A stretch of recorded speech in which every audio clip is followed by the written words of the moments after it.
All right, good morning, everyone. We have a full house today. We got Lauren, Joel, and our first time on is Emily. So, morning, everyone.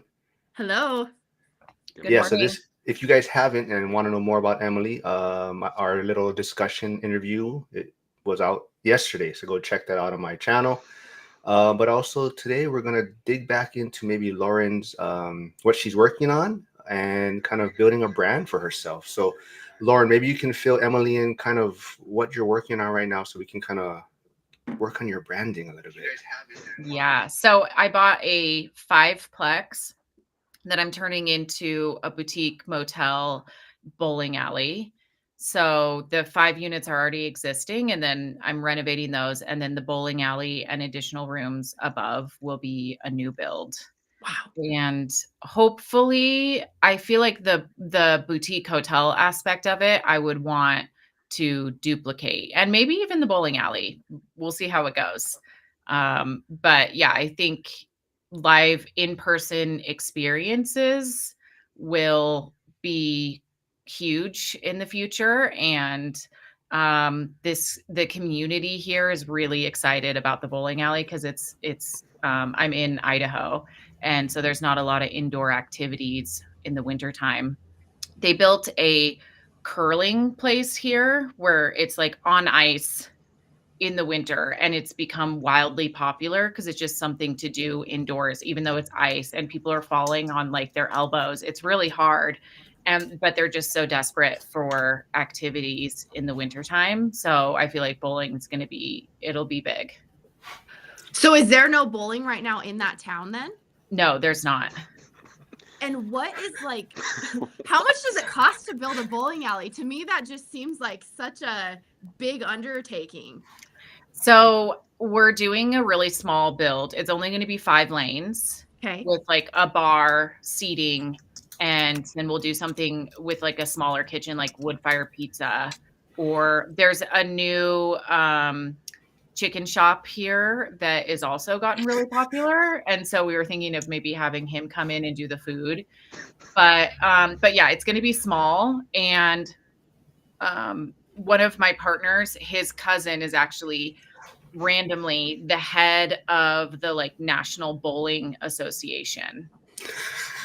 And he said now is the perfect time to get into bowling because previously it was expensive because the mechanics of the actual pins, like the metal thing that comes down and like wipes them away, was really expensive. Yeah. That mechanical system, but now they have a string system, and that's what they're using at the like national level for competitions. So yeah, maybe we get a food truck.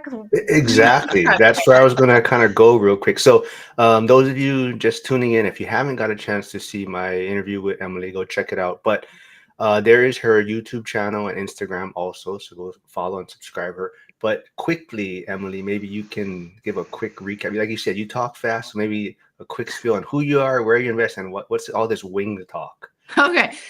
So we also have a food truck that my husband actually runs. So I kind of help with the business background, but I'm not in there too much anymore.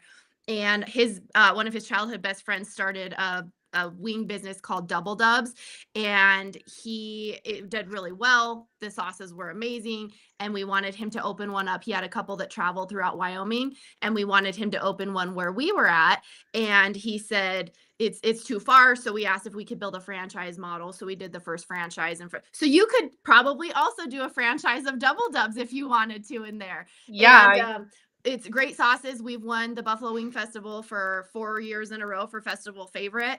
And I think it's just finding something that they don't have where you live. So like you're finding bowling, right? You wouldn't open a bowling alley if there were 12 in a small town. Yeah. And so where is the void? If pizzas, I think, do great. Like here we have there's a pizza truck, and it does amazing because they're the only place that has wood-fired good pizza. We have like in Old Chicago and but their pizza is good and nobody else has pizza like that. So it's just filling that void. Yeah. Well, we really are hoping that somebody else will kind of come in and do the food portion of it. So if you want to expand the franchise, it might be a good opportunity. Honestly, I don't think there's wings anywhere here in this valley. I'm in Sun Valley, which is like a ski resort mountain town. And pizza's perfect. You could do pizza and wings. Yeah. Yeah. People would love that. Cool. There's go. I'll bring the liquid nitrogen ice cream shop. Oh, That's my okay. passion. That's my to-do on my to-do list. You So, know, I was literally just talking about this to somebody the other day, like saying, because we don't really have ice cream here either. There's like one place, but they close down in the wintertime. But in Aspen, I don't know if you guys have ever been to Aspen, Colorado. There's a place called Paradise Bakery, and it's an ice cream shop with like warm cookies. That place has a line around the block every day in wintertime. Like it's crazy. I don't know why, but I guess people eat ice cream in winter. It's not something I would go for, but you're onto something, Joel. all right. You got Trade Better 99 say Dippin' Dots. So we're getting a lot of suggestions here. But like I said, there is Lauren's Instagram page. So go follow her so you can see the journey of her boutique hotel, and we can always see what she's working on. But as far as branding, is this part of the whole for your motel this way, your boutique hotel, or you're just trying to build a brand more for social media? Well, I mean, I feel like there's like two things happening, like one for social media and then one for the motels will be kind of branded as well. I mean, they'll be separate, but kind of, I feel like when you find something that works, it's great to try and duplicate it a couple times. Makes life easier. Well, me and Joe are definitely way behind Emily's social media. Her channel is probably at 15,000 subscribers, right? So what kind of advice could you help Lauren with as far as building your brand or your following? Well, I don't know if anything I have is actually, you don't know what worked or what didn't work. I feel like on Instagram, my Instagram has been stagnant for years. And I see a lot of creators say that.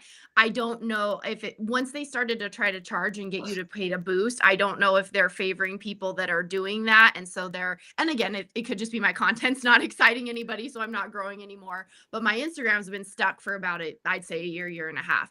On YouTube, the best thing I found is just posting. I post every day. So I at least put one long form video out a week. And then I try to have a short or a reel or whatever they're called on YouTube at least every day. That is, I sometimes think I want to provide value with tips, but then I'll do a time lapse and it does way better than everything else. So I'm like, I guess that's okay too. I don't really know what people want to see, but I just think consistency. And then when I post my shorts on YouTube, I uncheck the box of sharing them to my whole following, because I don't want to annoy, like maybe people don't want to be blasted with that notification all the time. So they know it's there. If they want to go find them, they can. But most of your short form stuff on YouTube is not necessarily your followers that are seeing it. They're seeing it in the shorts feed. So I don't want to alienate my followers because blowing them up with notifications. So that's what I've done. I don't know if that's working, but that's kind of been what I've been doing this year. How long have you had your YouTube? Very long time, but not as long with effort. So it's probably at least 7 years old, but it started with just basic real estate advice, like the questions that my clients would ask me. So should I leave my house when I have a showing? Why is my house not going under a contract? Just those basic everyday home selling, home buying questions. And I kind of just forgot about it because I didn't think anybody was looking at it. And then one day I got back on there and I had like 40 subscribers. And I was like, what? You're kidding me. Who's watching this? And it's probably like my mom, my dad, my neighbor, but I was like, wow. And so then I started posting kind of just anything. And I never wanted to post the DIY stuff because people are mean on the internet, and especially in the construction field. So even if it's right, people hate each other. I'll see this beautiful tile job and some a-hole's like, well, I wouldn't have done it that way. And I'm like, it's perfect. What do you have to complain about? So I had to realize, screw these people. I don't care. So when I started posting DIY videos, that's when my channel really started to grow. And I've been consistently maybe doing that for about 3 years. Okay. I think it's because you have your cat running around in your videos. That helps. And my dog. In the construction ones, people love my dog because she's always hanging out, and we call her the little potato. She's a mini Aussie, and she's just the cutest. So Hard Hat to Rental Steven says, "Let's go." He said, "I've been looking for someone that knows how to remodel a house, but it needs to be a man." Just playing. Love that. Sounds like my YouTube channel. Yeah, those are the comments. Or people are like, why aren't you in the kitchen? But who's going to make the sandwiches? And me and my husband always joke, like, have you seen the videos where someone's making tamales, but they're using like drywall knives and to spread the masa and everything? He's like, every time I finish a kitchen, he's like, make a video of you in the kitchen and say, are you happy I'm making a sandwich, and make a sandwich in the kitchen you just renovated. But we keep forgetting. I think if people don't know, also Emily is a realtor in Wyoming. So if you're looking to invest or purchase a home, reach out to Emily. How long have you been doing What that? part of Wyoming are you in? I'm in Sweetwater County. I'm in Rock Springs, Green River. We don't really have a close big city, but we're about 3 hours away from Salt Lake City, if you kind of want a comparison for closest big city. Yeah. Yeah. And maybe, man, I don't know. I keep saying like 8 or 10 years. I'm not quite sure, but it's, about that long. Yeah. Joe, what do you have to say about building? Oh, Joe's a lender. So if you need any of your clients need lending, you can also reach out to Joel. But lending, Joe, what do you have for the social media side? I know you've been working hard on that also, right? Well, yeah. I mean, I think just doing it and not stopping. Like I looked at your YouTube channel, right, Emily? You've got 350 videos, right? Which, I mean, for 15,000 subscribers, like that isn't a ton of videos. Like, Mark, how many videos do you have on your channel? It doesn't matter. I'm like 900. I mean, yeah, I'm way higher. I've just put up a bunch of shitty shorts, and just because I like to do it and I have fun with it. And someday I'll get to 1,000 subscribers, and someday I'll get to 10,000. I don't care how long. I'm just gonna keep doing it. And like, I had to just like disassociate from results. Like, yeah, you want to know if something's working. You want to be able to get progress and get better, but like, completely disassociate from the results and the views and the comments, and just do it, and just know that it's sooner or later it's gonna work out, and just love the process. Learn to love the process. That's what I had to do personally. Mm-hmm. Sorry, I missed Harrison's question. It says, Lauren, are you going to live in one of the units in House Hack? No. No, I'm not. That was quick. I mean, it would be a great property. If I didn't have somewhere to live already, I would maybe consider that, but I don't need to do that at the moment. But it would be a perfect property for that. Yeah. So what have you come up with any possible names or branding yet that maybe we can go over, or where's your head on that? For the motel? Yeah.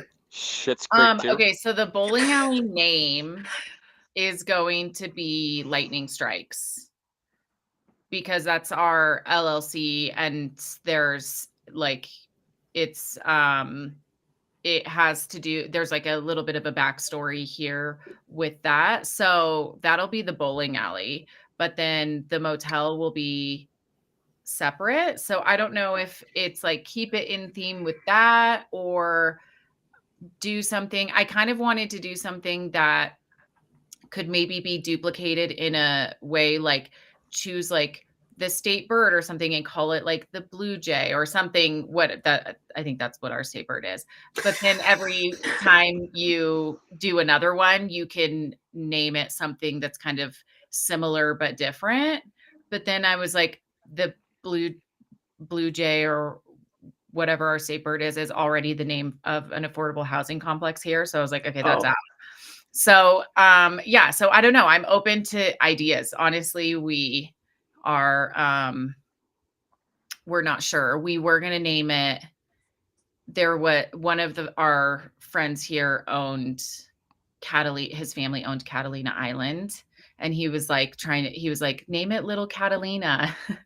And I was just like, I don't know if that theme goes with like the mountains here, but, yeah, we're still very much in the idea phases. So if you guys have any ideas, you can really just throw them out there.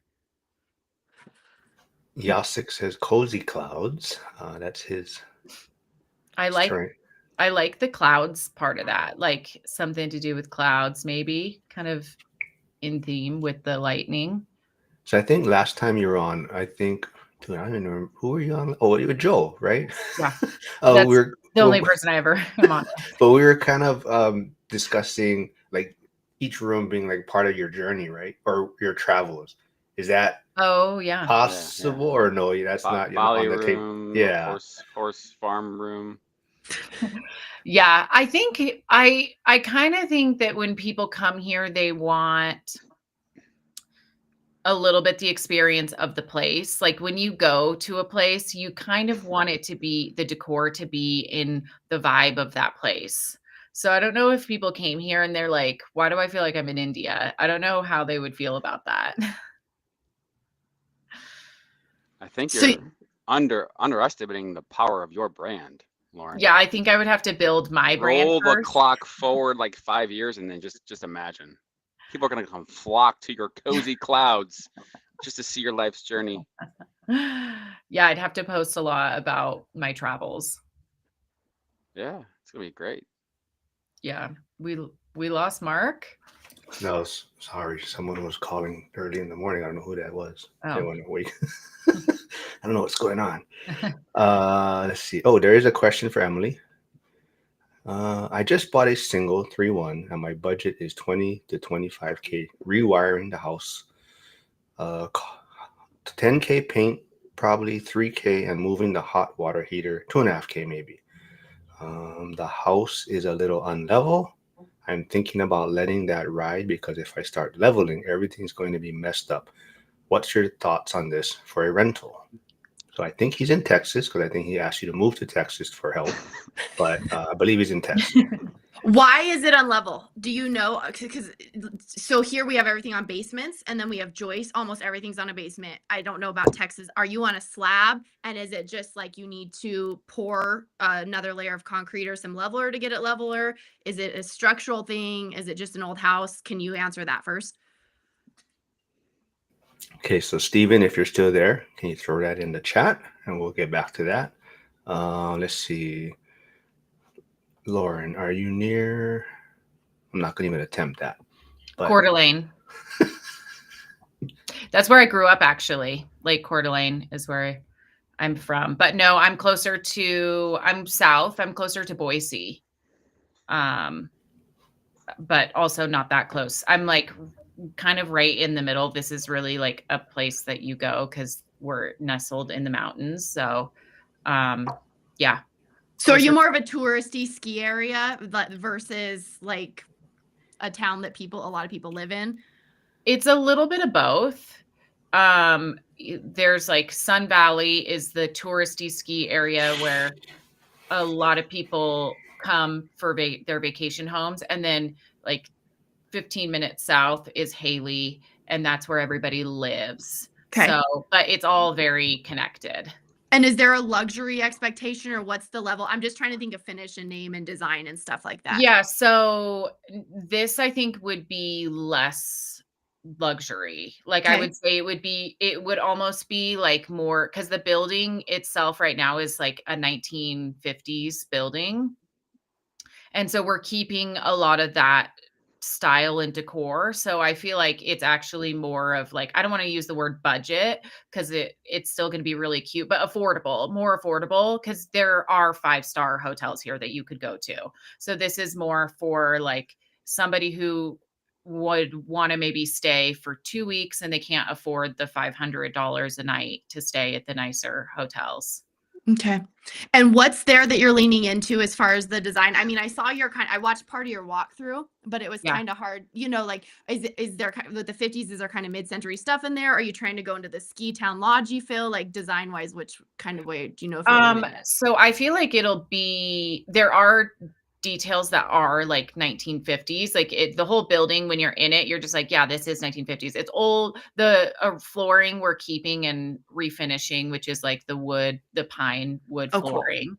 And then as we renovate it, we'll lean into the 50s details. So probably like the sinks and the fixtures and stuff will be like that. And then the decor that we do. And also Sun Valley is kind of known for being the first ever ski resort it's the first in the world actually. And that was there's a lot of 1950s ski aesthetic here that people have. So artwork wise, I feel like we would maybe lean into that adding some of that decor, but I don't want to go so far in that direction that it feels too kitsch. But yeah, but just I think more in like the finishes that we do, it will be that. And the as far as the building goes, it's like a mid-century modern looking building where it's like flat roof. Inside there's like archways in the rooms, and then just the decor. Are there many local artists? I'm trying to think of like you talking about branding and kind of growing excitement where you can collaborate, because then they're going to want to share that they were a piece of your project too. And so this person maybe made the headboards, or this person, and obviously budget's a factor for that, having something Yeah. made locally versus buying it. But if you could bring local people in with the history, or sometimes the museums have old photos from the town and the history. If it's the first place that had that, maybe you can kind of bring that in, like more of the modern style you're leaning into for the frames or whatever, but some of those historical photos and creating that brand around the history a little bit, but then bringing in some Yeah. of the local artists too, that then they're going to share everything as well. Yeah, so we actually did a phase 1 on the property when we first bought it. And a phase 1 is essentially just telling you about the history of the property, usually to make sure that there's not like contaminants in the soil and stuff. But it gives you a full history of the property. And it used to be a blacksmith shop before these units were built. And it also includes really cool photos of the property at that time. So we were planning on making that bigger and putting that up on the walls. And then in the basement, we found old horseshoes that are from when it was a blacksmith shop in the like 1800s, late 1800s. So we'll add those details in. I would love to, there is one artist here that I have my eye on as far as collaborating, but his art is really expensive. So we'll see. But the previous owner of the building, a family owned it. He is an artist. He's in his 80s now, but I would love to have him do a mural within the bowling alley. So hopefully we'll be able to incorporate those things. But it might be like in phases. Sure. Yeah. Cool. Joe, I think we can just jump off. They can just talk between themselves.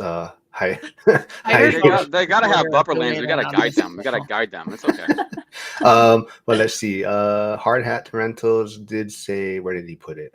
He put everything East Texas is unlevel, old house, pier and beam, and he Hyder was asking him a question about wet and less solid, and then he just comments, every house we have to level it. So I think it would be, obviously there's more to this. And so this is going to be kind of a general over answer from my perspective. It depends what your long-term goals are.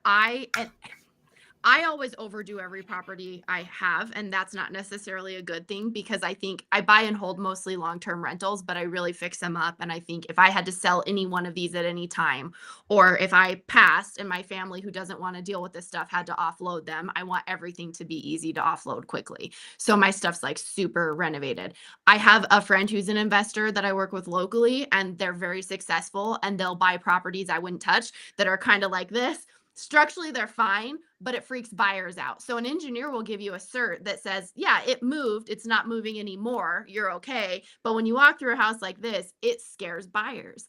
And so as a rental, I don't think it's as concerning, but are you okay holding that rental for a long term? Is it something that you're going to make your money back where you're not worried about it at the end of your rental time, making a huge profit? But as a rental, people will rent stuff they wouldn't buy. So if you have a sloped floor, but it's pretty and it's a nice place to live, they don't care, because if something's wrong structurally, it's not their expense down the road. So as a rental, I don't think that's as concerning, but it is something as a real estate broker that really does freak out buyers. Even if you have a cert, an engineering certificate, there's still things that some buyers will go, I don't want to touch something with that. So I think it's just what's your long-term plans.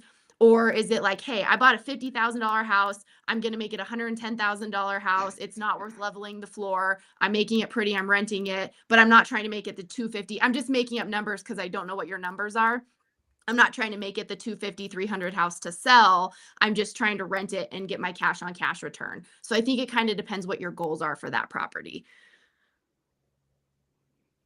And what the expectation is. I'm sorry, because No, you go said ahead, it's go ahead. like that there. Maybe buyers are like, yeah, everything's like that here. They might not care. They might be used to it. Like if, buy something back east, you have a creepy basement because those houses are so old and stacked stone. Here, people will be like, what is this basement? All houses are not that old here, so your market. And that's just my 2 cents, not knowing your market and your numbers.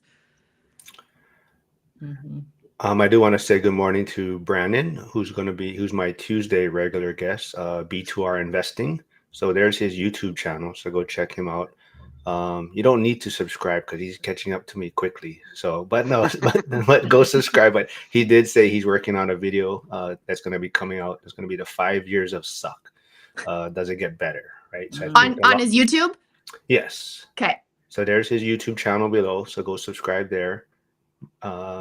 Yeah, but don't let him pass me. He's gaining on me quick. So. Oh yeah. He's like. But he needs to 10 watch people out behind you. But he needs the watch hours. That's why he's collaborating with me so he can get his watch hours up. But yeah, he's gonna come out with a video, and I think a lot of us possibly are going through it or have gone through it. Emily, like, the 5 years of suck, maybe the beginning of the real estate journey? Have you gone through that? It's longer than 5, but yeah. So does it get better though? Of course, it's going to get better. Here's the deal. If you look at anybody investing if you're smart and you make calculated decisions, if I do this, this is what's going to happen.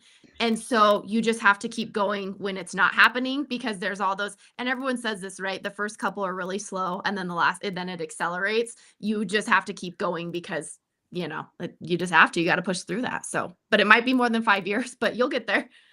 I feel like real estate, the whole thing is time. Like time is on your side. Like it might suck, but eventually it will get better. Yes. Yep. Even if it goes down, especially with real estate, it might go down a little bit if you're buying and holding. Now you might flip something and the market might turn by the time you're ready to sell it. And now you're a landlord for a while, but long-term, it's always going to go upward. And then Hard Hats to Rentals just said he'll hold it for about 20 years. I never sell. So it sounds like your rental market. If renters in your market are not going to care and you can get it turned around quicker for a lower price and you can rent it out for the same, I don't think renters in my market would not care if the floor was on level, if everything was nice and comfortable and updated. So again, unless it's like a slide and people are going to fall down the stairs or it's dangerous. But I think that if it's a rental, you kind of sounds like the answer for yourself. Mm-hmm. And Brandon does say if it was easy, everyone would do it. Yep. So Emily, your channel is You Can DIY Homes.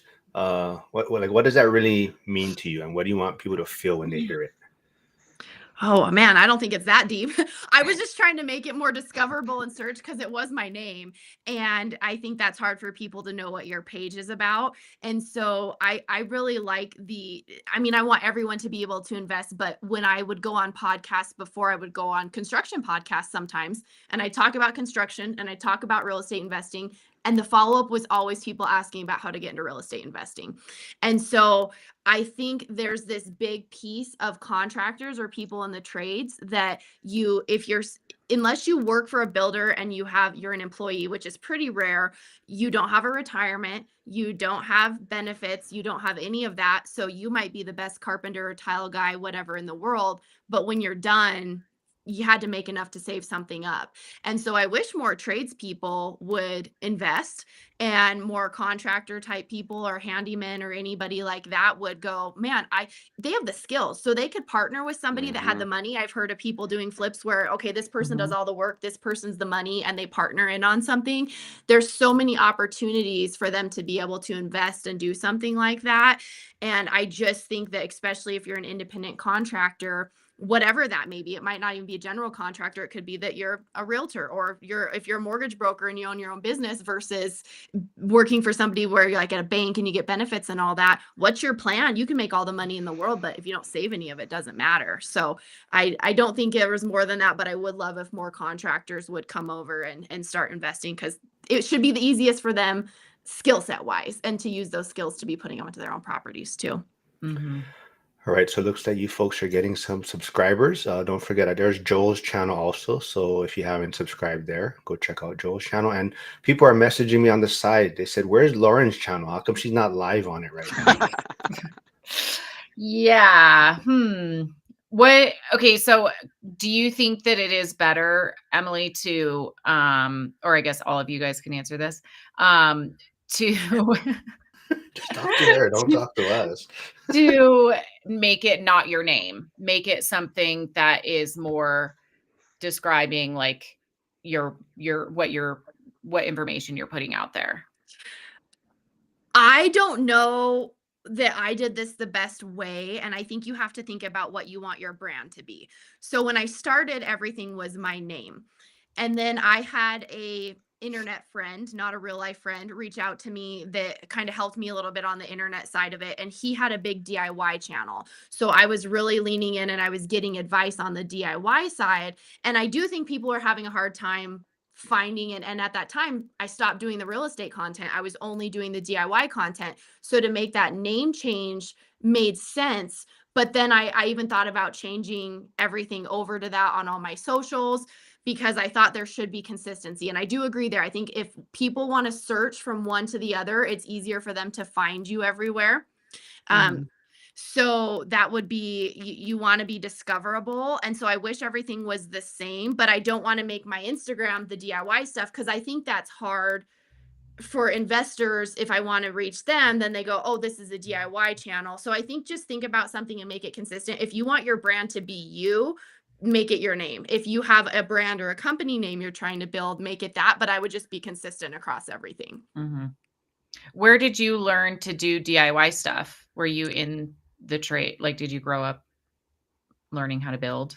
Yeah, so I'm a general contractor. So I worked for family that had, not my family, a family that owned trailer courts and apartments and stuff like that. And I did maintenance and repairs and built a couple properties with them. And then I started investing in real estate, had people asking me to help them with projects. And I would say, like, I can come help you, I can walk you through it, but I can't come renovate your bathroom because I'm not licensed. So when I got my real estate broker's license, because you only make money if you sell a house, and I had quit my reliable job, I got my general contractor's license. So when people asked for things, I could actually go in and tile that bathroom or tile that kitchen or do that job and have the protection of the license and the insurance and all of that. So I'm trying to teach DIY, but I am a general contractor and have that construction background. So people are always like, this idiot, like, she doesn't know what she's doing. I'm like, correction, I did that first. Yeah. Yeah. I feel like it's something, the trades, honestly, people are like, it's such a good career path. And I don't know, my whole family's in construction. So my dad and my brothers, but I'm not handy at all. But I do feel like comfortable in that environment.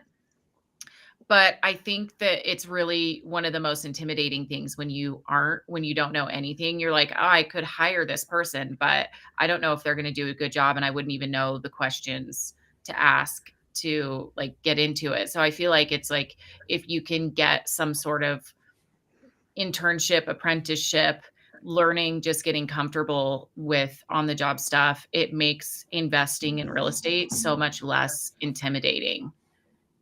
And knowing what to watch for. And I also think if anybody watches HGTV, and I hate it. You get over it, but I used to like it and watch it, and they'd say, oh, we found this and this is what we discovered. And they make it sound like it's some big deal. And it's like, no, but you just fear mongered these people. The thing is, everything is fixable. Some things cost more than other things to fix, but sometimes they make things like this really scary deal because they're trying to get those shocking moments on TV. But I think, man, contractors are doing that to people and making them think, oh my gosh, we found this, it's going to cost this much more, when it should cost like this much more. And so to have that general literacy of the construction, I think is good and smart. Mm-hmm. Wait, what? You lost 10 subscribers? No, everyone's saying that they got subscribers. I'm still at 318. I'm still zero sums game. All right, everyone. There's Let's Joel go. hinting. Go No, subscribe. they already subscribed. Hey, what's up? Chris is here. Chris Webb. I do have a question for Emily. When did you purchase your first property, and when did you purchase your first rental? And tell us about it. So my first rental that I bought it was like the week me and my husband got married, which we didn't have a fancy wedding. I was doing my research for my master's degree and we were going out of town. And so we're like, oh, let's just get married there. And everyone knew it wasn't like we told our parents and all that, you know? And so we were in the process of doing that. I actually had a real estate friend who had a property that they were willing to sell, and so they sold it to us. So it wasn't hard, we didn't have to find it. It wasn't, we had to find an off market or a property on the market or anything like that.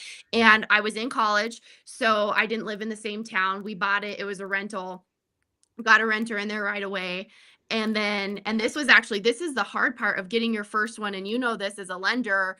I think the hardest part is having your first property and then going to your second property, or sometimes that second to a third, because I had this property, finished college, moved back to town. It was rented. I was going to rent a house from a friend. And then that ended up not working out. So we were going to buy something. We get pre-qualified for our loan. And this was before I was a realtor, so I didn't know all the rules and all that. Have that one rented. We get pre-qualified for a loan. We get an offer accepted on a little townhouse that we're going to move into. And then the realtor calls me, the lender doesn't even call me, and says, oh, they can't give you the loan now. He accidentally counted your income. I was a TA. And so I was finishing grad school as a TA and I was moving back to town. So that little bit, and it's a stipend, so it's nothing, was going to go away. And so you're declined. And so we didn't give me a letter of declination, didn't call to explain anything to me. The realtor called and explained it all to me. He was so rude. And so basically, and it worked out because at that same time, our renters were like, hey, we actually have to break the lease and move out. And I was like, oh, that's okay. This actually works in this situation. So we had to move into that rental. And I remember that experience with that lender, kind of those 5 years, those 10 years of suffering. I knew I'm going to buy so much real estate and this guy will never get $1 from me, because I went to somebody else who explained to me, hey, you can't get the loan, but here's why. And she was kind and she was compassionate and she explained what we needed to do, because that hadn't been a rental long enough. We didn't have it on our tax returns for 2 years. The mortgage, even though it cash flowed before the guy left, it was counting as debt. It wasn't counting as any income.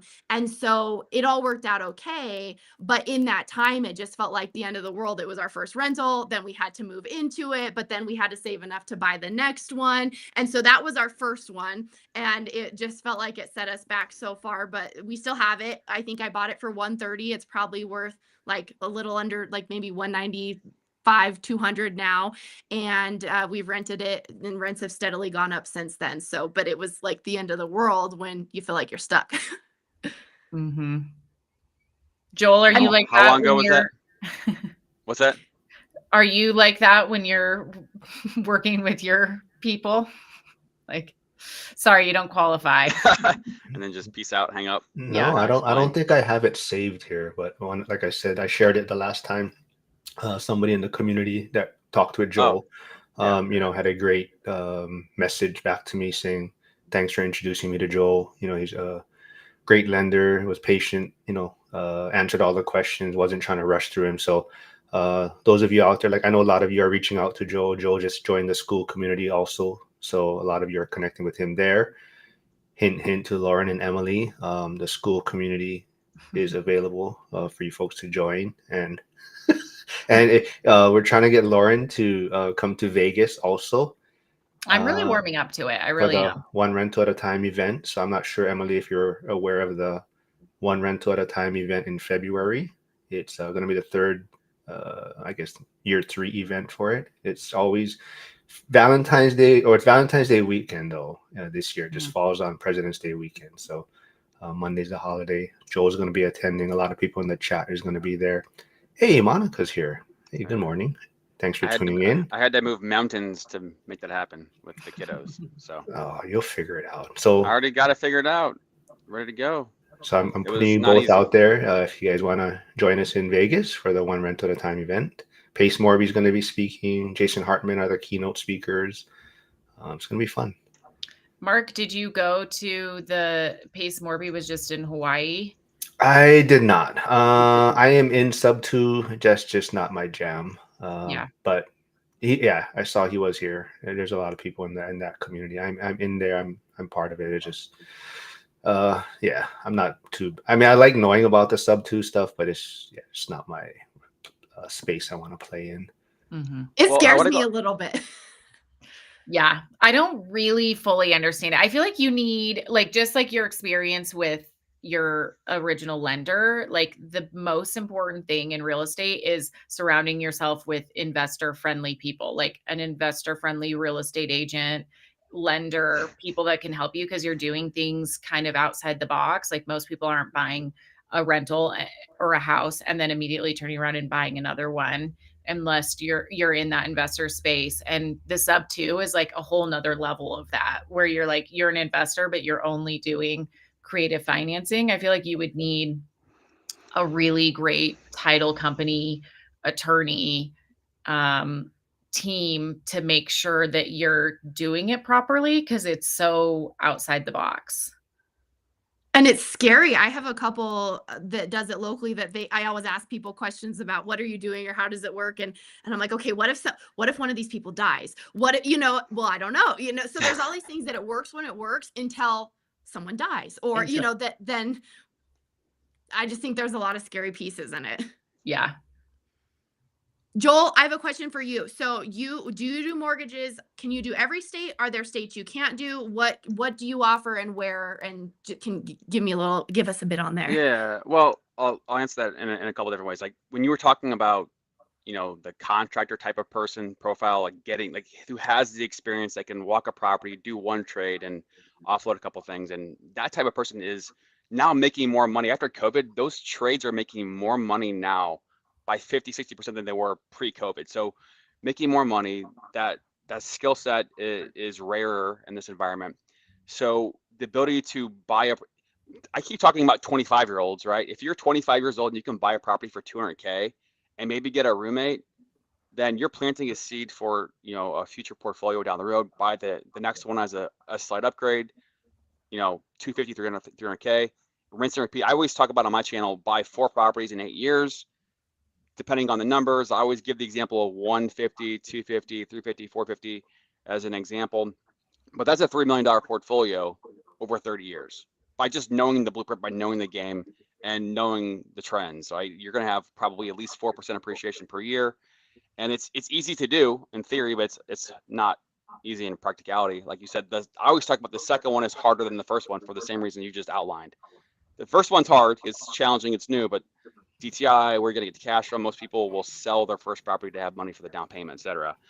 So that's what I talk about on my channels. And I've got like a number of examples in DC, Florida, Texas, California. So like I'm licensed in multiple states. I can do loans in a state with my team. But I've got an example of a guy that's an IT worker, working 2 full-time jobs, bought 4 properties in Houston every year over 4 years.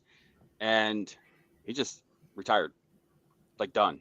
Because he was able to open up other businesses along the way, and he was able to cash flow, just like the whole entrepreneur spirit, just doing it because he didn't want to have to do that job. He wanted to be able to get out of the 9 to 5, and that was his why. So like, I love this conversation because it's all about, building and stacking, and it just takes time. Mm-hmm. I also want to give Monica a shout out. We're trying to get her on the channel. She keeps refusing, but go follow. I put her Instagram link in the chat. She also can lend in Idaho, so I'm trying to connect her and Lauren. But she puts out a lot of great content on Instagram, so go follow her and go follow her and tell her she needs to come on a live stream with me to talk about lending. She says she has stage fright, but we'll see. Don't do a live. Maybe she'd be more open to do a video because I think live is intimidating to people. But when I do things with people, I always say, okay, we can cut any of this. So if you say something that you are like, oh no, I feel like an idiot, just note it. And I'll take it out for you. Maybe that's a better place to start. All right, Monica, did you hear that? We can do a regular chat first, and then you can try a live stream after. But I hope I don't overstep. I mean, she's crushing it. She's only been in business for a short period of time. She's crushing it numbers wise. So yeah, give her a follow. Oh really? I would have thought Yeah. she was in the business for a long time. So No. Yeah, it's kind of crazy. don't peer pressure, she said. Well, that's creating options. We need more women on this channel desperately. So that's what I'm trying to say. I mean, apparently, me and Joel don't even need to be here today. We're just like, Let me just turn off my camera here. Here you go. well, Good luck, guys. Joel, I do want to say thank you for getting a new mic, because on Saturday, the live Yeah. stream, your mic was horrible. And then you said something like Patrick Mahomes. Like that's a compliment, man. I love that. Well, at first I told you sounded like you sucked on a helium balloon. Yeah. Yeah. So- No, she's calling you out. Monica's saying Joe's looking my numbers up. That's right. That's right. That's what we do. Joel, as I'm a a lender- nationwide lender, so I got to look up my competition. Okay, I have a question. So as a lender, and I feel like thinking about how hard it is to go from that first moving on to the next one with debt to income ratios, that right? Most people have to sell the first one to buy. I feel like the best way to start, if you can, is with a multi-unit property, because then you have the other income that's established from so if you can buy a fourplex or even a duplex, and you have the income to, I think everybody, if you can, should start this way to offset, even if it doesn't cover your whole mortgage. Like we bought a triplex once, we lived in one, rented the other two out, didn't cover everything all the way because we lived in the best unit, but it made it where we didn't have a full mortgage we could save, but we also had the income on our tax returns for a couple of years to be able to show, one, we've been investors, you can see we're managing these, and we have numbers to show. And then when we move out, this one will also be income producing, but we have a little bit of income and it's not as much that we have to offset to move on to buy the next one. And also it's easier to save a larger down payment because we had a lower living expense, and it's not as hard to jump if you start with a multi-unit than if you start with a single family home, if you're wanting to hold on to that first one. Yeah, that's on point. And there's a couple things. One, it's better to do it that way than the reverse. Like say you buy a single family property that's 3-bed, 2-bath, 1,500 square feet, XYZ price, and then you want to try to buy a multifamily after that. It's going to be a harder story to paint for underwriting to say, well, why am I going to go from a home to a multifamily and go to a smaller unit? Like, if you got to do it in a certain order for it to make sense from a guideline standpoint. And then I have a client who, had a 590 credit score and was able to buy a multifamily with FHA. And, they ended up putting a little extra money down. They had a good job, good income, good savings. They had a couple of hiccups on credit that were just lasting longer than they hoped. And so financially, it was the right move. But when they go to try to purchase the next property, they can't use FHA again because you can only have one. So it's like, you got to get to work on your credit scores and work hard and just hope and pray that all the algorithms work in your favor. Because you're gonna have to do a conventional loan, get your scores over probably 680, hopefully 720 and above to be able to acquire the next property with a conventional loan. So, the financing part, is so crucial to know the guidelines and know people that know the guidelines to be able to help you navigate. And talking about debt to income ratios and tax returns, like once you start to have a couple rentals on your tax returns, it gets complicated from what you can use for rental income to offset payments. And then that's when you start to get into more of the DSCR, which is way easier. But I think if you buy a multi-family, because we did a townhouse that we lived in, because we had to move back into it. We did another townhouse, and then we bought a triplex, lived in one unit, rented the other two. And I feel like the triplex was really what made everything else possible. Like that was a turning point in our investment journey to be able to make things a little bit easier. If you started with a multifamily and went FHA, then you go to another multifamily, but you go conventional, but you live in one unit. So you house hack and then you house hack. Next one, you only have to put 5% down, which I know with prices now, that doesn't make as much sense because everything's expensive. But I think we'll see some declines because things are, I think, at least where I live, we're in a pretty big downturn. So you really could go, because you can have 10 traditional mortgages at a time, right? I've been thinking about this a lot. You could buy one. At the end of your investing journey, if you did a fourplex every time, you could have 40 rental property doors, not properties. You could have 40 doors if you did a fourplex every time and house hacked each time and just did 5% when you went into the next one. Now, hopefully you've saved more where you can do a bigger down payment and have better cash flow, but you really could go fourplex, and only put 5% down each time if you went conventional after you did FHA on your first one. What's the acronym for like single, no kids, 2 incomes? DINK, dual income, no kids. Yeah. Yeah, if you're a DINK, you can do 20 in a row, 10 in a row. Because if you have kids, you're not doing that, right? If you have kids, you can't do that, right? There's people people that live in tiny houses and RVs with kids, you can do whatever you're willing to do. I'm not saying that's fair to your kids, but anything, Yeah. right? Yeah. I mean, Well, to that Yeah. point, just want to remind everyone I'll be going live again tomorrow with Dion and Kyle Dorn as a part 2 of last week's live where Kyle came on. He reached retirement. His monthly expense is $540 a month. And a lot of people message me calling bullshit and saying that's not possible.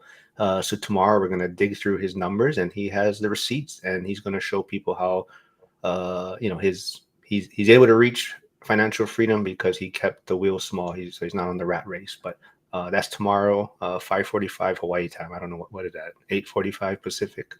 But before we get into Hugo's question, I do want to remind everyone, Hugo does have a great YouTube channel. I put it in the chat, so go follow him and Stay Winning Wealth. Thanks for the super chat. And also, those of you that are still here, I did have a question. Only one person answered, but does Emily look like Jennifer Garner or Julia Roberts? So far, we have one Jennifer Garner. But here is Hugo's question. It says, out-of-state college tuition is $35K a year times 5 years versus $35K a year buys you 2 doors a year for 5 years. All right. Which one would you guys recommend to an 18-year-old? $35K for college a year or duplex a year? I mean, I feel like the obvious answer to a bunch of real estate investors is going to be choose the real estate. But I also feel like life isn't all just about financial freedom in real estate. If you're really passionate about a certain career field that you have to go to college for, and that's what you want to do with your life, then you're 18, you have time. You could spend $35,000 a year for 5 years and still be really young, and then spend $35,000 a year for 5 years and buy a duplex. So I feel like either way, you're making a good decision as long as you're out in the world following what you feel passionate about. You guys have any Joel, thoughts on that, on Hugo's question? Or I'm trying to keep up. Which question? There's a million in there. God damn it. Hair. Come on, man. There's a million. I mean, Hugo answered like 14 times in a row. I know. Out-of-state college. So basically, it's Oh, this one. Yeah. I mean, I think it depends on like when do you receive your enlightenment, right? Like if we're talking about real estate, right? Like I didn't have my aha moment until probably 2019. Like I bought my first property in 2009. I bought my second one in 2013, turned the old one into rental, did it again a couple more times, bought several multi-families in 2017, a commercial building, did a rehab, did a bunch of different stuff. I didn't see the fruits of that labor until 2019 when I started doing appraisals on refis. Like I was just doing because like I read Rich Dad Poor Dad. I'm in mortgage. I know people who are investing in real estate. Like the whole 2020 craze of seeing results fast, I think skews a lot of people's perspective. I didn't see results until 5-6 years of actual tangible results. So I think, once you have your enlightenment moment, you're like, hey, I think this can work. Then like for me personally, like I was working all kinds of hours in my job. I'm 100% commission. So I'm going, trying to make things happen to save money to invest. And so I think that's the thing is that once you have that aha moment, depending on where you are in your career, if you can start earlier, great. Then if you have no kids or young kids now, you buy a couple multi-families with the purpose of being able to have those, maybe pay for college in the future, maybe get them paid off in 10, 15 years. Like that's ideal, is get those multis early and stack them and pay them off and then pay for college that way. I just want to say good morning to Janelle. Or haven't seen you here before, but thanks for tuning in. I am putting Monica's Instagram in the chat, so that's how you can reach out to her. You can also reach out to Joel. His YouTube channel is also in the chat, and his Instagram page. Hold on, there was some other questions. Let me get to it. Where did it go? So never mind. No. If you have like I was chatting with Monica on some DSCR rates, and if you're in Idaho, she's got some really good DSCR rates as well. Like almost In Idaho? What did I say? Yeah, Idaho. Yeah. That's good to know. I mean, I love DSCR loans. I think they're awesome. They helped me a lot. Let's see. Chris Webb, who's in Virginia, says, "How do guidelines look at basement apartments that are still considered single-family homes? The zoning is odd here. Would it just have to be looked at in detail for the location, or is it hard? Is it a hard, fast rule?" Make best friends with your planning and zoning department, because you don't want to put money. So some places are stricter. I've heard of places where they have unpermitted apartments, and when you go to sell, the appraiser won't even give you value for them. My area is not that strict, but you don't want to do something where somebody's unsafe and you hurt somebody and you lose everything that you have. So make good friends with your planning department, because depending on the zoning, you cannot have multifamily in certain zoning. They just will not allow it. And so Mhm. before you buy something, that's something that you need to think about. But if you have something and you want income, maybe it's you kind of separate it and you get a roommate, but you can't like rent it as a duplex.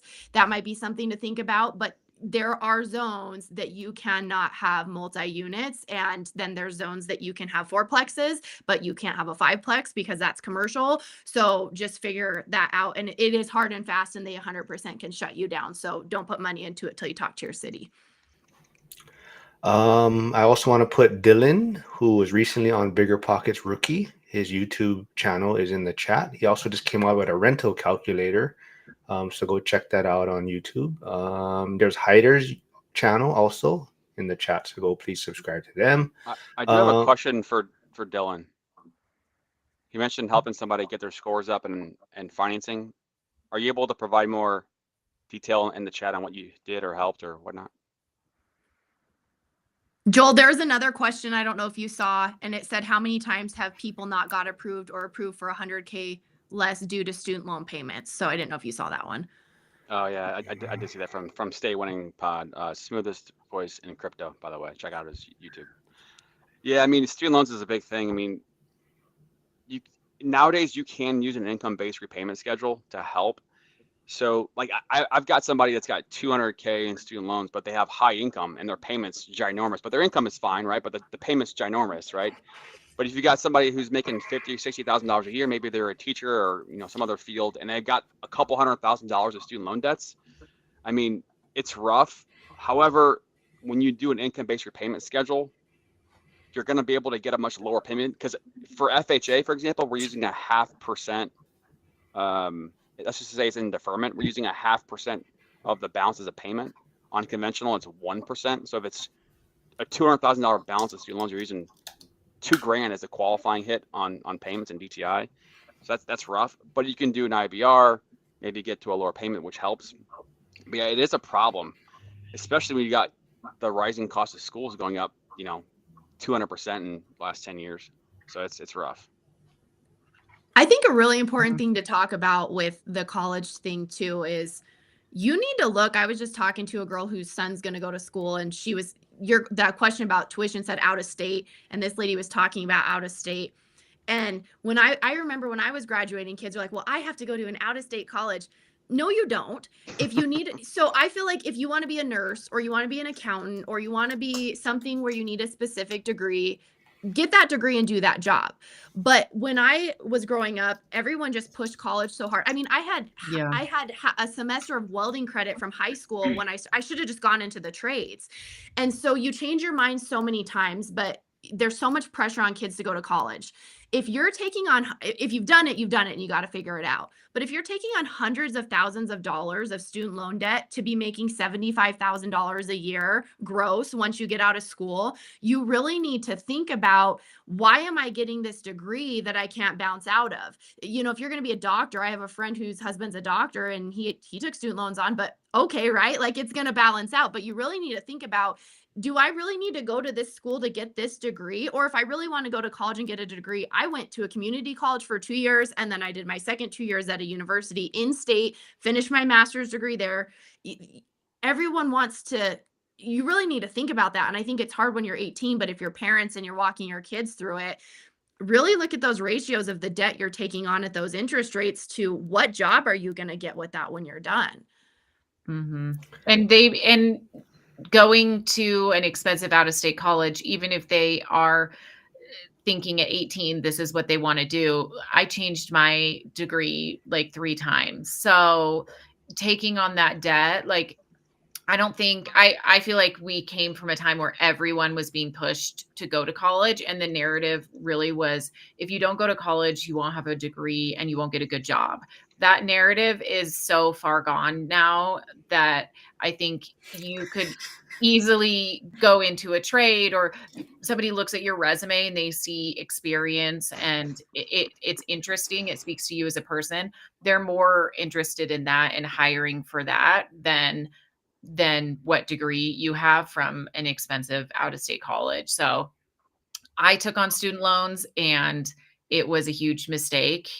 And it was like years of paying off making payments. And then when I finally did pay them off, my student loans were the exact same amount that I was just only paying interest. So it's like, do not take on student loans unless you are sure. I do have friends that did go to school, they became doctors, and they were sure that that was what they wanted to do. And once they were on that track, they weren't going to quit. But yeah, it's definitely something that you should think about. And community college is just as good as university. Like, you don't have to go straight into university. Brandon, B2R Invest, who's going to be speaking day 2 at the One Rental at a Time event in Vegas, says best practice if you're getting a loan for college degree is only borrow total 1x your first year's salary max. But he says best practice is no loan. Yeah. I think we're getting meaning no school. What are you talking about? Yeah. Well, I went to junior college myself, so yeah, go ahead, Mark. No, I just wanted to say good morning to Dion Talk Financial Freedom, who was one of the keynote speaker at Bigger Pockets event this year, BPCon. I'll be live streaming with him tomorrow. And let's see. And Emily, quickly maybe, because there is people tuning in a little bit later, and there were questions on where are you, I guess, what area. So maybe you can quickly fill everyone in where you're at. I'm in Wyoming, no state income tax. And specifically, I'm in Rock Springs, Wyoming. And if you didn't hear, they also have a awesome buffalo wing, right? Food truck. And I put their Instagram page also in the chat. So what is it? 4 years in a row you guys won or something? Yeah. National Buffalo Wing Festival in Buffalo, New York. All right. So we've been going for about an hour. I don't know how much time you guys have. Next time we'll get you guys. Brings up a really good question though. Where is it? Out of state multi-family. Okay, let me look for it. Now, where is it? Where did it go? I thought I saw it. Shoot, where the heck did it go? Here. He says, getting approved for out-of-state multifamily properties, I believe it's 5% now versus 20% to 25%. Is as easy as your employer saying, yes, he's allowed to work remote from home. I love this. Like I equate this to if you work remotely at a good paying job, like the IT person that I was talking about, he worked remotely. He started in North Carolina, then went to Houston. But you're like a free agent in whatever sport. You can go wherever you want to go. Pick up your whole life, go there for a couple of years, and call it a primary residence. And so I've got a couple people that have done that, and it's powerful if you know which markets to look at. Like I've got somebody that's doing that in Indianapolis right now. Markets there are good for multifamily. St. Louis is good for multifamily. There's a few others, but yeah, it's powerful. I mean, yeah, you could do 5% down on a primary residence up to 4 units. I mean, rinse and repeat. So hold on, who goes that? I'm gonna put the Instagram page for the double dubs. Yeah, I didn't see it. Yeah, so go check it out. And if you need me, message mine, because my husband runs that. So if you ask him a real estate question, he's going to be like, WTF. He said his goal is to not know where our rentals are, to have anything to do with them. So one time, like, he'll help me carry stuff. So I was like, I really need help carrying the old water heater out. He's like, dang it, I didn't know where this one was. And then I bought a fourplex the other day, and I was like, you want to drive by it? He's like, no. So yeah, message my page, not his, if you have real estate questions. Okay, if it's real estate, here is Emily's wait, what is that? What did I put in there? Your YouTube? No, what page did I put that? I don't know. That's a long link though. Oh, that's yeah, I know. Hold on. Here's her YouTube channel. Man, it's busy today. I got so much stuff I'm trying to do today. Okay, You were hold on. doing great. I couldn't multitask like that at all. So another thing I was gonna say is, oh, Emily, I saw some comment on the reel I put on Instagram. So there was, you want to talk about that? Did you see it about you driving a hatchback? Well, I saw somebody comment about donkeys or something. Or were they making fun of me? That's the only one I saw. Oh, so no, Flavio's joke is yeah, he can't afford a car, so he goes to Home Depot and a donkey to pick up all his No, I thought he was making equip- fun of me for No, using the no. hatchback. But there was one. Shoot, I can't. Let me see if I can find it. But maybe quickly tell that about you picking up all your equipment and tools and driving around in your hatchback and not a truck. So I had a Honda CRV at the time, which, you know, the back flips up, you can fold down the back seat. And this was, I had been a juvenile probation agent, quit my job to go in all in real estate. And obviously in real estate, you don't make any money if you're a real estate agent unless you sell anything. And so that was around the time I got my contractor's license and started doing work for other people, doing, you know, tile floors, bathrooms, all that type of stuff.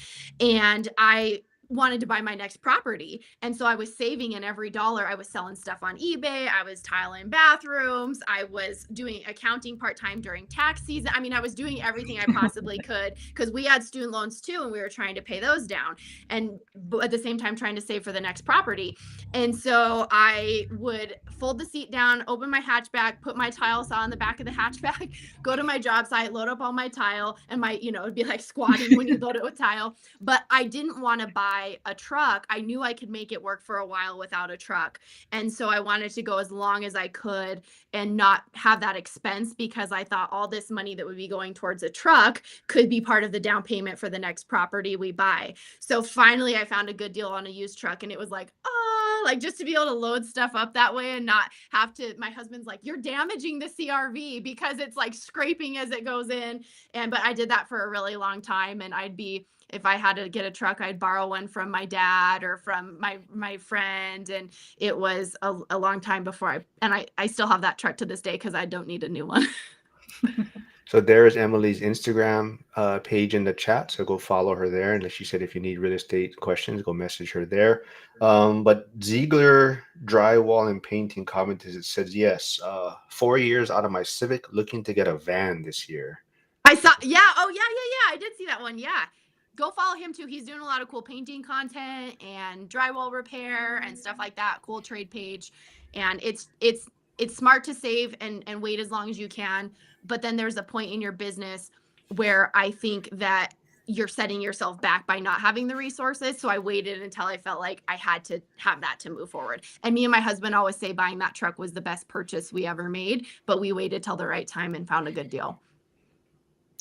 Hard Hat to Rentals does. I don't know if you guys go follow Derek Sherrill. He's a retired firefighter, but he's the ADU guy on YouTube. But he says, yeah, ADU guy loads granite in the back of his station wagon. Talk about saving money. And Hugo does say Florida has no state taxes either, and hopefully soon no property taxes. Yes. Oh, okay. Oh, Fractionalize, yeah. Is that the Yeah, property where we weren't invited to again? That one? No, I sold that one, but I still have the land. Oh, okay. The goal is still to build a subdivision. You'll see down the road. Why? All right. So I guess maybe next time. Oh, go ahead, Joe. I was just say one thing. You mentioned student loans, paying off student loans, and then rentals. Like, it sounds like you're trying to maybe do both at the same time. But like, I have a friend of mine also in the business. He didn't start investing in real estate until he paid off $120,000 of student loans in like 9 years. All of his extra savings went towards paying down the student loans. And after years of being in the game and real estate investing, he's like, you know what? If I could do it all over again, I would have taken the extra money and then bought real estate and then used the extra cash flow to buy more and then be able to pay it down the road. So it's like, you know, that's what I did. And it was, Really? Yeah, I made the most minimum payments I could on my student loans and then eventually made enough off of one house to more than pay for my student loans. So I feel like if you are in that situation, pay your student loans. Obviously, you have to make minimum payments, but real estate really is a time game. So if you can get in the game a little bit quicker, the sooner the better. Yeah, B2R Investing says daughter is going to a 60K year school and will only have a 6K loan. She works hard and got a lot of scholarships. Next year, project a 6K loan also. Okay, projects a 6K loan also. Damn, that's awesome. Yeah. Well, this was fun. Hopefully, Emily had fun. Hopefully, she'll join us on some more live streams. I don't know. I'm going to throw it out there again. Hopefully, Lauren and Emily would join us in Vegas for the one rental at a time in February. Joel bought his ticket already, so he finally committed. It took him 3 years to attend, though, but it'll be fun. Well, Emily, what's the next project you're working on? What's like the one big thing that you're working on next? I don't know yet. So right now I'm working on, I have a house that I bought that I intend to be a flip, but if the market, we'll see when the market's done, if it's going to be a rental. I always make sure they can go both ways. So if I have to hold on to it, the numbers make sense as a rental too, because we're in a declining market, still planning on flipping it, but that is kind of moving along right now. We just got our 4-way inspection from the city, going to go start insulating today, and then hopefully can start throwing drywall up. So that's what I'm working on right now. The next thing is, honestly, I'm willing to buy anything that makes sense. So I would like to maybe find some more mini multifamily, so 4 and under. I've never gone above that. Not that I'm not open to, I just haven't seen an opportunity that makes sense. So I'll buy anything if the numbers work, whether it's a trashed house to flip, whether it's a buy and hold rental property. So I'm always just kind of looking as I get close to being done with one, which we're getting towards the tail end of this project. What's next? What's the next thing? And I don't know, because nothing's popped up yet that's great for me. So I'm looking, but not sure yet. Well, maybe quickly put on your realtor investor hat, and if someone from the community or chat was to reach out with you, like, what is your market like? What kind of properties are you looking for to invest in, and those type of things? Yeah. So, really, I'm just looking for, and I was actually talking to the city inspector yesterday. I've bought $45,000 houses that the basement is dirt, and we literally have no concrete floor when we start, and we, finish that all the way up. Or this one I'm working on right now is a pretty nice house, but needed cosmetic stuff in the basement finished, rewired, some plumbing, stuff like that. So I'll really, if the numbers work, I will buy and hold. I will flip a property. So if it's just, I want to be a little bit below market value, and I'm being a little more conservative now, because when we look at our rehab values, I think they're going to be lower than we think they are by the time we're done with projects. So I see if you Charles got an ugly McCune. house. I see Charles McCune tuning in. He said he offered my services up to your YouTube or pod. So if people don't know, I do a weekly recap with Michael Zuber. I go through his comment section and try to bring up like the spicy comments or people pushing back on him, and we review those. So maybe, is there a lot of hate comments you're talking about or pushback on your channels, Emily? Mostly, so I think it goes in waves. People will be really nice for a long time, and then all of a sudden, I think when something blows up, because it goes out to more people. So every once in a while, I have something that gets a ton of views, and then that's when more people come in that normally wouldn't see your channel, and it's mostly just really hateful things about being a woman in construction. So nothing that matters, but just stuff like that. Charles, who's going to be buying a helicopter for his wife, for those that don't know, but he says he likes that sixplex you have, Emily. I don't have a sixplex. Is that next? Oh, I don't know. Lauren, is yours a 6? Into the world? Mine's 5. Oh, maybe he got them mixed up. Yeah, maybe. All right. So next time we'll get you folks buying your tickets for Vegas on the live stream. We'll get you guys committed. Typing the credit card number in, screen record. Any final words, Lauren? When's the next video coming out for what you're working on then? I'll keep updating. I'm gonna probably try and just lots of stories too. Like, check out my stories. I'll be updating every time I go to the property. I'll just kind of show what they're working on and how things are going. I also have a basement that I'm not sure what we're going to do with yet, but it's a semi-finished basement. So maybe make a video for that, seeing what people think we should do with it.